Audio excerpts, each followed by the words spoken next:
오늘 저는 여러분들과 방금 함께 봉독한 에스라서 6장 19절로 22절 말씀을 통하여 힘을 주시는 주님이라고 하는 제목으로 우리 은혜를 함께 나눠보고자 합니다.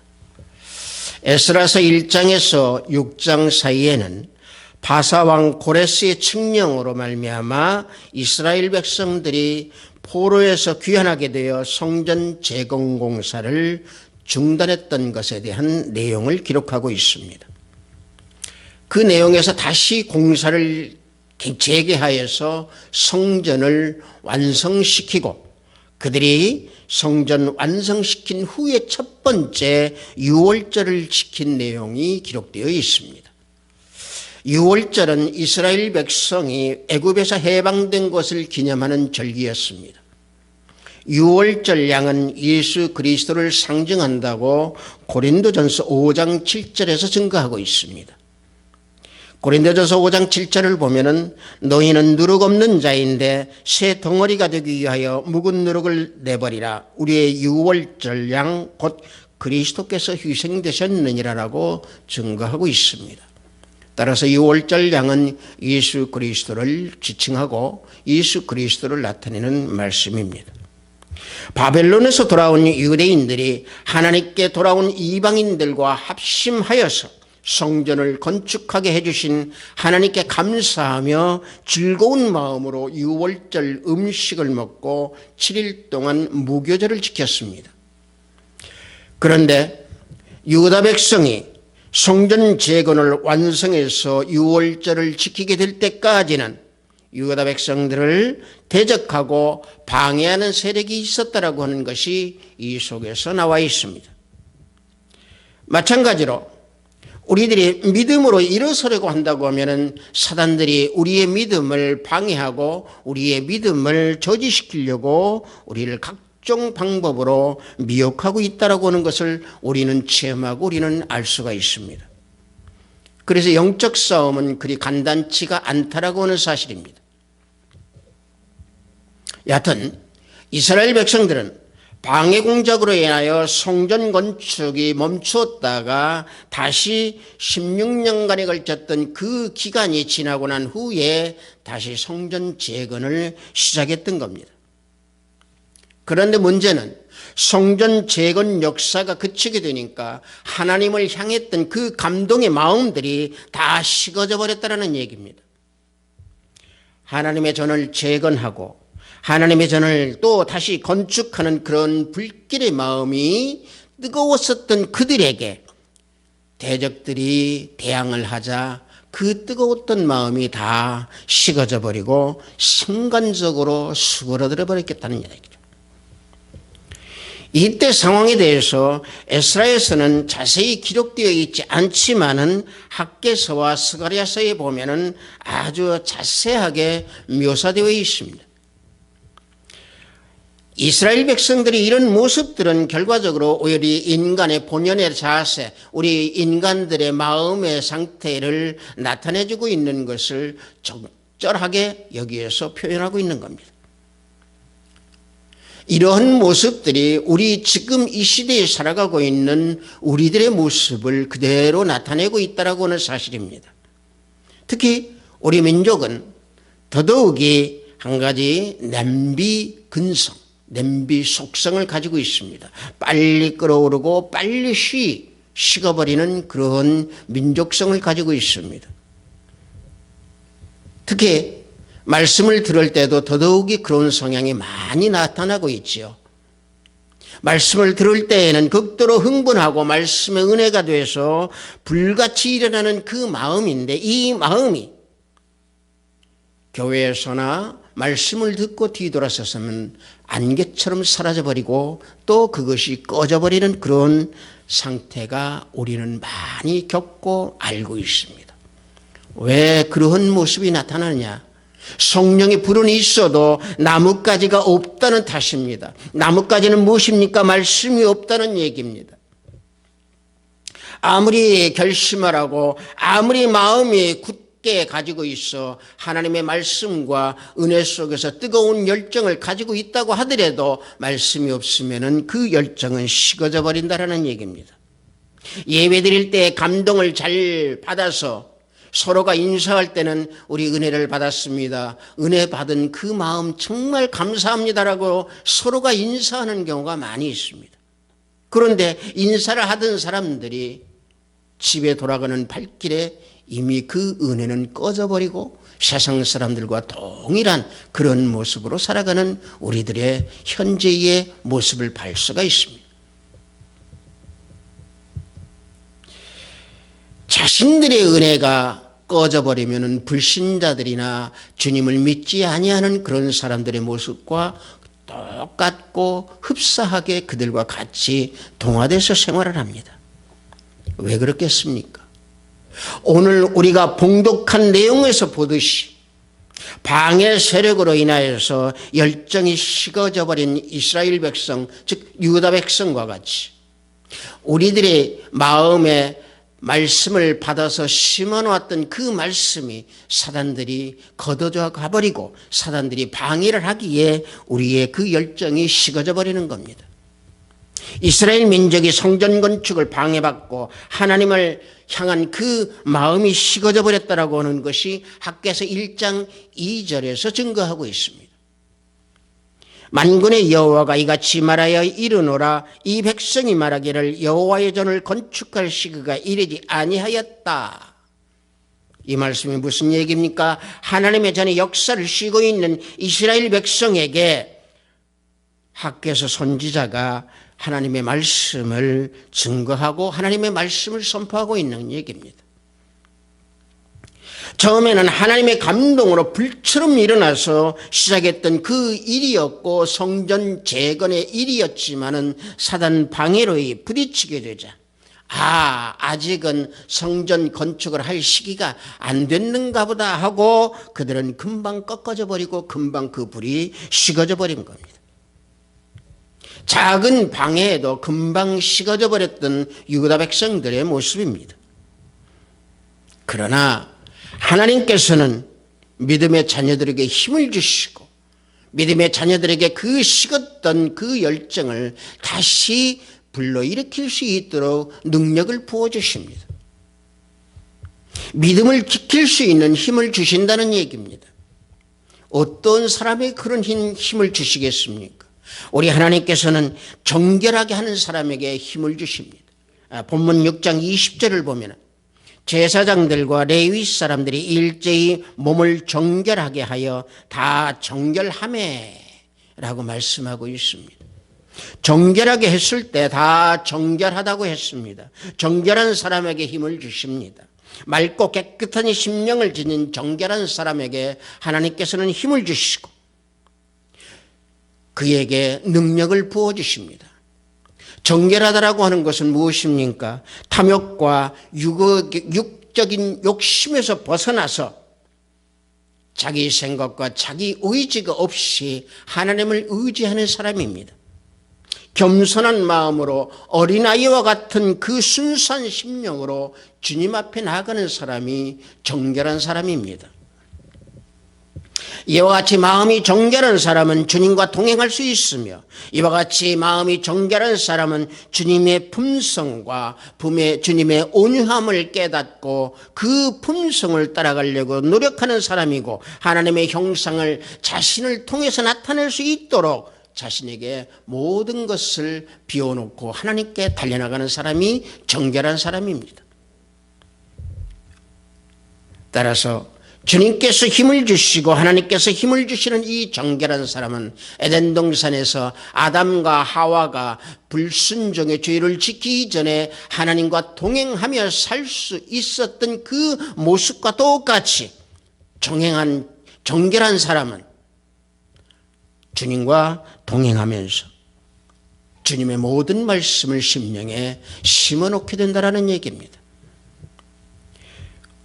따라서 주님을 바라보며 거울로 보는 것 같이 희미했던 그런 마음들이 정결한 마음이 될 때는 주님 앞에 나가며 동행하고 또 얼굴과 얼굴을 대하고 주님을 밝은 심령으로 바라볼 수 있다는 얘기입니다. 고린도전서 13장 12절을 보면은 우리가 지금은 거울로 보는 것 같이 희미하나 그때에는 얼굴과 얼굴을 대하여 볼 것이요 지금은 내가 부분적으로 하나 그때에는 주께서 나를 아신 것 같이 내가 온전히 알리라.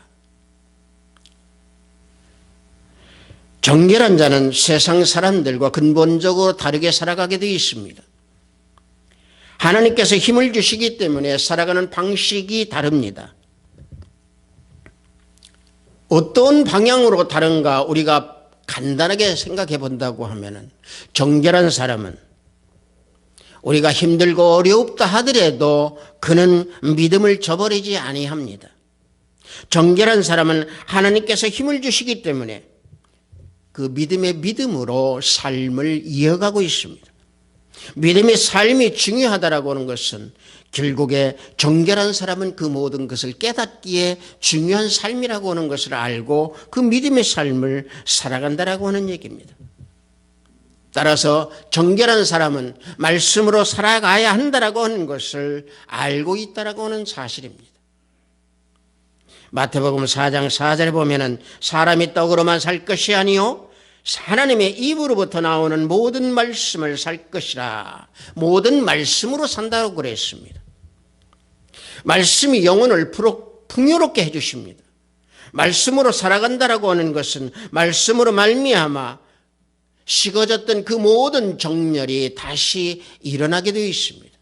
말씀으로 말미암아 그 마음은 정결하게 되기 때문에 다시 불같은 마음, 은혜 같은 마음이 일어나서 성전 재건을 다시 시작하는 사람들이 된다는 얘기입니다. 당시에 이스라엘 백성들은 성전을 재건하다가 방해 세력에 의해서 그치게 되니까 이들은 자신의 살 길을 찾아서 떠났습니다. 성전 재건을 나중에 해도 된다라고 하는 생각, 그 생각이 잘못이었다는 얘기입니다. 그 생각이 잘못이었다라고 하는 것을 학개서 1장 4절에서 질책하고 있는 내용이 나옵니다. 성전이 황폐하였거늘 너희가 이때에 판벽한 집에 거주하는 것이 옳으냐라고 질책합니다. 하나님께서는 학개 선지자에게 임하여서 이스라엘 백성에게 이와 같이 책망하고 계시는데 자신들의 살 길을 찾아서 떠난 이스라엘 백성들은 결국에 성전은 황무하고 성전은 다 무너졌지만은 자기네들은 편박한 집에서 살았다라는 얘기입니다. 편박한 집이 뭡니까? 편박한 집이라고 하는 것은 보통 반잣집이나 무너져가는 집이 아니고 고급 목재로 화려하게 사치스럽게 꾸민 집을 편박한 집이라고 합니다. 하나님의 성전보다는 자기 집이 더 우선이었고 하나님의 성전보다는 자기 집을 더 잘 꾸며서 자기가 풍요롭게 살고 또 성전 재건은 나중에 하면 된다라고 하는 안이한 생각에 이들은 자기 살 길을 찾아서 떠났던 겁니다. 그래서 학개서 선지자는 하나님의 말씀을 이와 같이 증거하고 있습니다. 학개서 1장 6절을 보면은 너희가 많이 뿌릴지라도 수확이 적으며 먹을지라도 배부르지 못하며 마실지라도 흡족하지 못하며 입어도 따뜻하지 못하며 일꾼이 싹을 받아도 그것을 구멍 뚫어진 전대에 넣음이 드느니라라고 그랬습니다.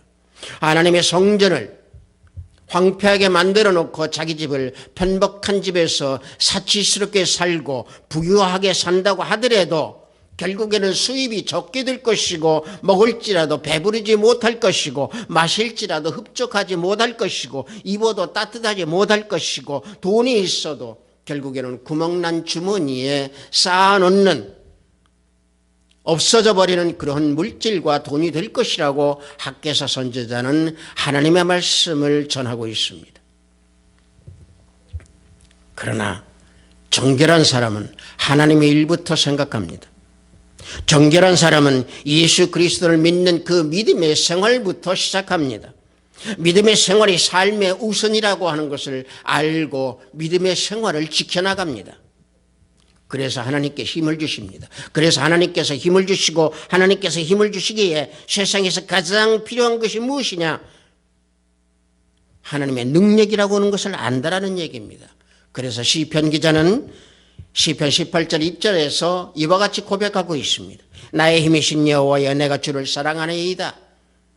내 힘이 되는 여호와, 내 힘이 되는 하나님께서 나에게 힘을 주시고 능력을 주시기에 내가 하나님을 사랑한다고 고백하고 있는 시편 기자의 이 말씀에서 놓고 볼 때 정결한 자에게 주시는 하나님의 힘은 절제를 할 수 있고 통제를 할 수 있고 그 힘이 능력이고 영적으로는 주님의 생명을 영원히 소유할 수 있는 능력이라고 하는 것을 정결한 사람은 알기에 하나님께서 힘을 주시는 것도 깨닫고 느끼고 체험한다는 얘기입니다. 따라서 하나님의 말씀을 의지하는 자에게 하나님께서는 힘을 주십니다. 본문 21절을 보면은 모든 이스라엘 사람들에게 속하여 이스라엘의 하나님 여호와를 찾는 자들이 다 먹는다고 그랬습니다. 하나님을 찾아서 하나님을 또 찾는 사람들이, 정결한 사람들이 먹는 것이 바로 무엇이었습니까? 유월절 어린 양이었습니다.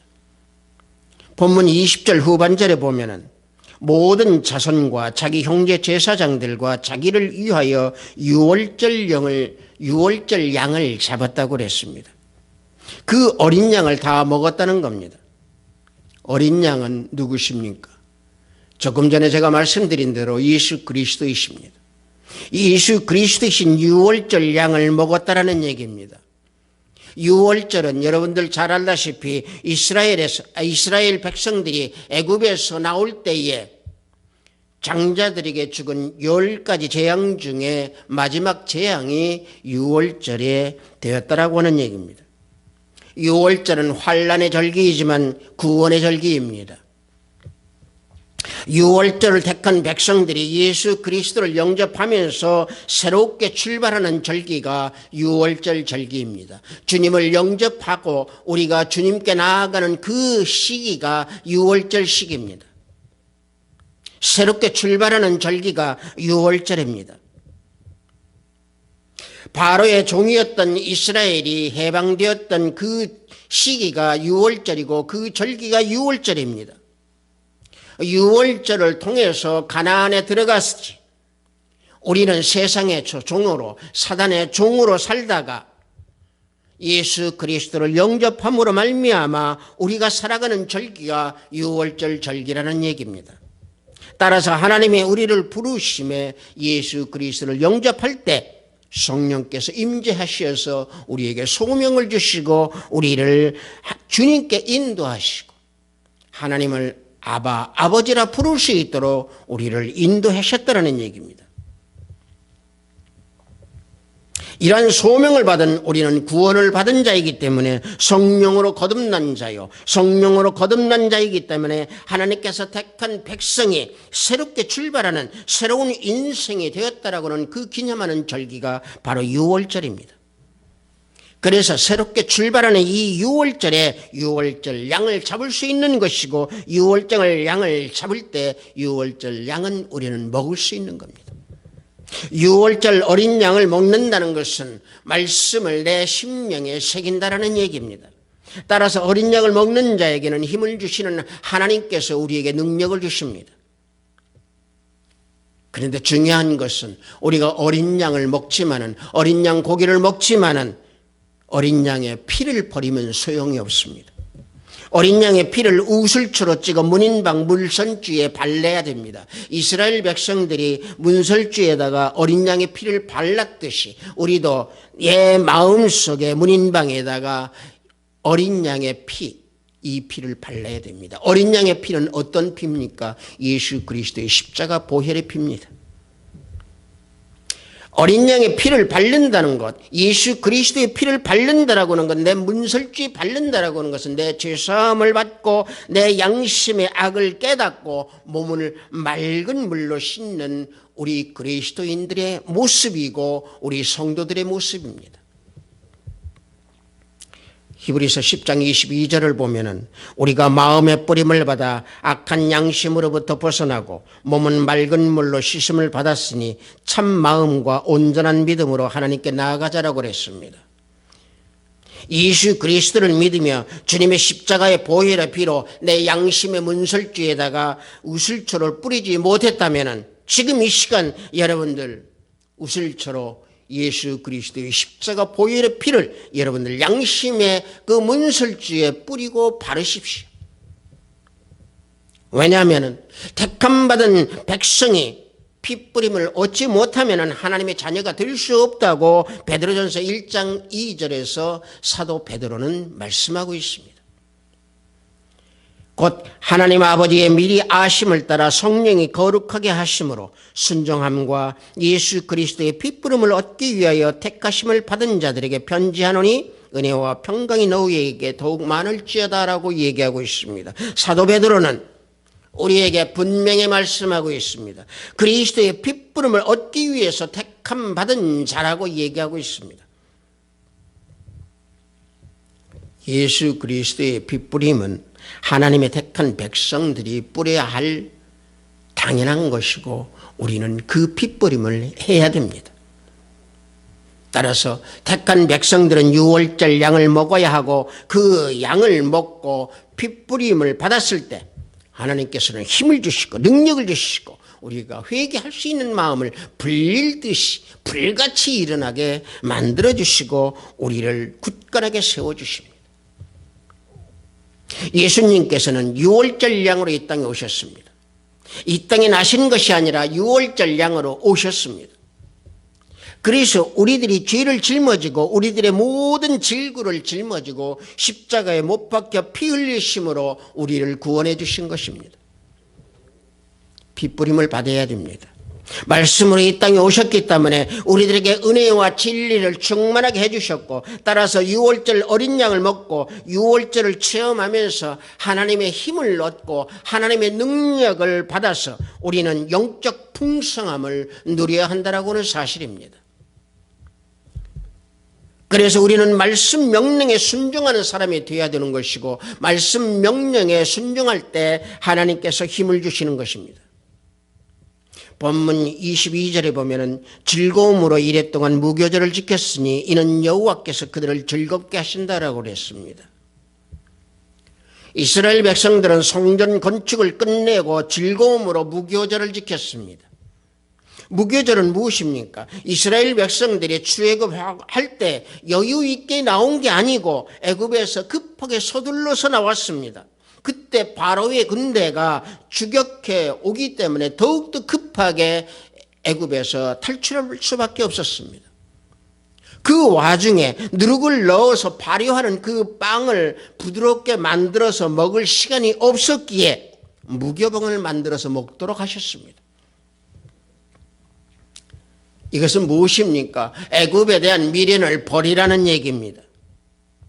즉 이스라엘 민족은 광야 생활에서 항상 애굽을 동경했지만은 애굽에서 살았던 그 세상의 모든 것들을 다 미련 없이 버리라는 얘기입니다. 그들이 미련을 가졌다라고 하는 것을 우리는 민수기 11장 5절에서 우리는 그들의 마음을 알 수 있었습니다. 우리가 애굽에 있을 때에는 값없이 생선과 오이와 참외와 부추와 파와 마늘들을 먹은 것이 생각난다라고 그랬습니다. 이와 같이 이스라엘 백성들은 애굽의 미련을 버리지 못했던 겁니다. 마찬가지로 우리가 예수 그리스도를 믿고 주님께 나아가면서도 세상의 모든 쾌락과 미련을 우리는 버리지 못하고 있습니다. 롯을 보십시오. 롯은 애굽을 왔을 때 에덴 동산이라고 얘기했습니다. 에덴 동산과 같다고 얘기했습니다. 왜 그러느냐? 롯의 눈에 볼 때는 세상의 밤문화가, 세상의 화려한 것이, 세상의 쾌락과 세상의 음란이 에덴 동산과 같다고 얘기했습니다.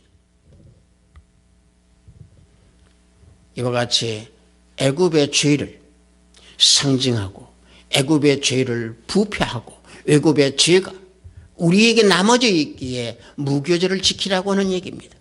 다시 말하면 애굽에서 떠나라는 얘기입니다. 급히 떠나라는 얘기입니다. 세상을 떠났으면 무교절을 지켜서 세상의 미련을 버리라는 얘기입니다. 죄에 대해서 긴급하게 떠나라는 얘기입니다. 급하게 떠나라는 얘기입니다. 이스라엘 백성들은 성전 건축을 끝내고 그래서 하나님의 명령을 지켰습니다. 무교절을 지켰습니다. 무교절에 무교병을 먹으라고 한 것을 지켰습니다. 무교병은 뭡니까? 누룩이 없는 병입니다. 딱딱하고 맛이 없습니다. 떡과 빵을 부드럽게 만들려면 누룩이 있어야 합니다. 그러나 누룩 그 자체를 없이 무교병으로 먹었습니다. 죄악된 세상에서 살 때 적당하게 부패하고 적당하게 타협하고 적당하게 삶아서 부드러운 빵, 부드러운 삶, 윤택한 생활, 이거에 젖어 있지 말고 무교병을 먹고 죄에서 벗어나서 세상에서 벗어나서 유월절 어린 양의 피를 받은 구원받은 하나님의 자녀들로 세상에 젖어서 살지 말라는 얘기입니다.